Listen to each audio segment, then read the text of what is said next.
When the King of Britain leaned forward and said, "We will guide you," the room fell silent. But President Ibrahim Traoré's eyes didn't waver. His voice cut through the tension like steel. This was not just a conversation between leaders. It was a battle for dignity, for freedom, for the soul of a nation. What he said next sent shock waves far beyond Africa and made history that Britain will never forget.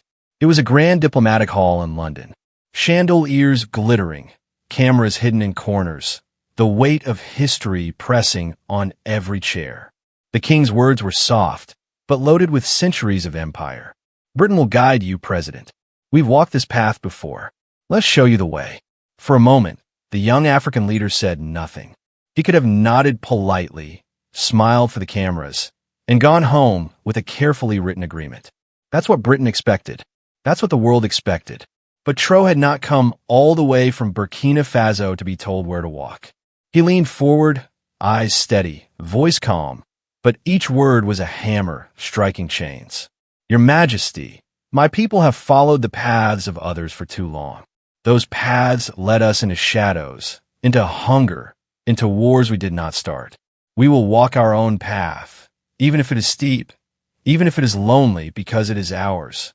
The king's smile faded. Ministers shifted uncomfortably in their seats. The silence stretched until it felt like the walls themselves were listening. Outside, the news broke before the meeting was over. Traoré rejects British guidance. Commentators called it arrogance. Others called it bravery. But in the streets of Ouagadougou, people danced.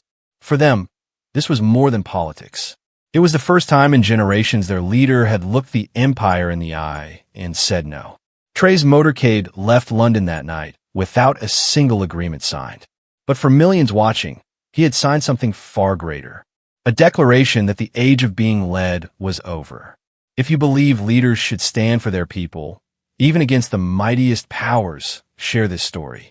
Let the world know that dignity is worth more than any deal.